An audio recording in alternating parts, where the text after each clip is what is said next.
ऐका परमेश्वरा शनिदेवा तुमची कहाणी. आटपाट नगर होतं. तिथं एक आपला गरीब ब्राह्मण राहत होता. त्याला 3 सुना होत्या.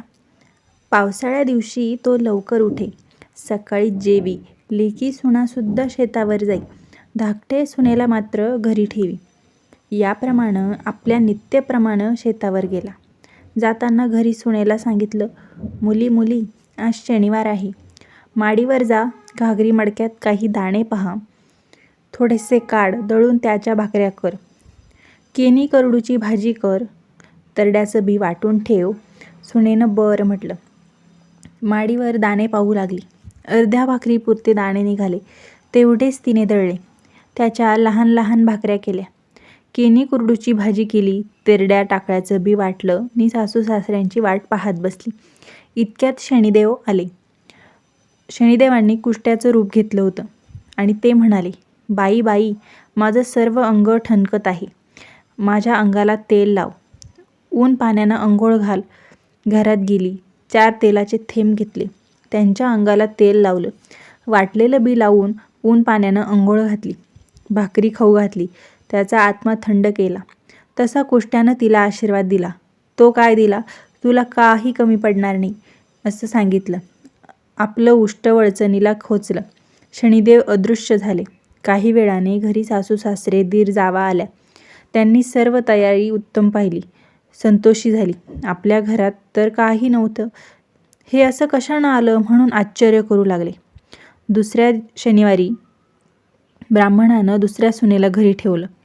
सगळी माणसं घेऊन शेतावर गेला. इकडे काय मौज झाली. शनिदेवांनी मागच्यासारखंच कुष्ट्याचं रूप घेतलं. ब्राह्मणाच्या घरी आले. मागच्यासारखंच मला न्हाऊ घाल, माखू घाल म्हणून म्हणू लागले. ब्राह्मणाची सून घरी होती. ती त्याच्याशी बोलू लागली. बाबा, आम्ही काय करावं, आमच्याजवळ काही नाही. देव म्हणाले, जे असेल त्यातलंच थोडंसं मला दे. ब्राह्मणाची सून, मजजवळ काही असलं तरी नाहीसं होईल असा त्यांनी शाप दिला नि आपण अंतर्धान पावले. ब्राह्मणाची सून माडीवर गेली. हंडी मडकी पाहू लागली. तिला काही सापडलं नाही. संध्याकाळ झाली. सासू सासरे घरी आले. सर्व तयारी पाहू लागले तर त्यांना काहीच दिसेना. मग सुनेला राग भरली. सुनेनं झालेली हकीकत सांगितली. पुढं 3रा शनिवार आला. ब्राह्मणानं 3ऱ्या सुनेला घरी ठेवलं. जेवणाची तयारी चांगली कर म्हणून सांगितलं. आपण उठून शेतावर गेला. इकडे मागच्यासारखे शनिदेव आले. ब्राह्मणाच्या सुनेला अंगाला तेल लाव म्हणू लागले. तिनं दुसऱ्या जावेसारखा जबाब दिला. देवांनी तिला पूर्वीसारखा शाप दिला आणि आपण अंतर्धान पावले. पुढं काय झालं. काही वेळानं सासू सासरे घरी आली. जेवणाची तयारी पाहू लागले. तो तिथं काही दिसेना. मग त्यांनी सुनेला विचारलं. मागच्यासारखीच हकीकत ऐकली. सगळ्यांना उपवास पडला. मनात फार खिन्न झाली. पुढं 4थ्या शनिवार आला. ब्राह्मणानं धाकट्या सुनेला घरी ठेवलं. पहिल्यासारखीच आज्ञा केली आणि आपण निघून शेतावर गेला.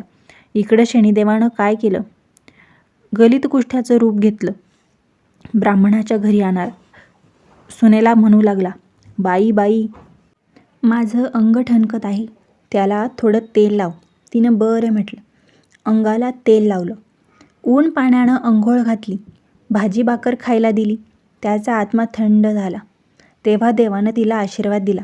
तो काय दिला, असाच तुझ्याच आत्मा देव थंड करील म्हणून म्हणाला. आपलं उष्ट वळचणीला खोचलं आणि आपण अंतर्धान पावला. पुढं ब्राह्मणाची सून माडीवर गेली. हंडी मडकी पाहू लागली. डाळदाणा दृष्टीस पडला. तो काढला. तिनं चांगला स्वयंपाक केला आणि सासू सासऱ्यांची वाट पाहत बसली. इतक्यात सासू सासरे तिथे आले. सुनेला विचारू लागले, मुली मुली, आज तू काय केलं आहे. सुनेनं सांगितलं. सगळी तयारी आहे. न्हायला तेल आहे, टाकळ्याची चोखणी आहे, अंघोळीला ऊन पाणी आहे, जेवायला बाजरीची भाकरी आहे, तोंडी लावायला केनी कुरडूची भाजी आहे. सासू सासऱ्यांस आनंद झाला. आपल्या घरात तर काही नव्हतं आणि इतकं सामान कुठून आणलंस म्हणून तिला विचारलं. तिनं कुष्ट्याची हकीकत सांगितली. दिलेला आशीर्वाद सांगितला. सासऱ्याला फार आनंद झाला. इतक्यात काय चमत्कार झाला. सासऱ्यांची दृष्टी वळचणीकडे गेली.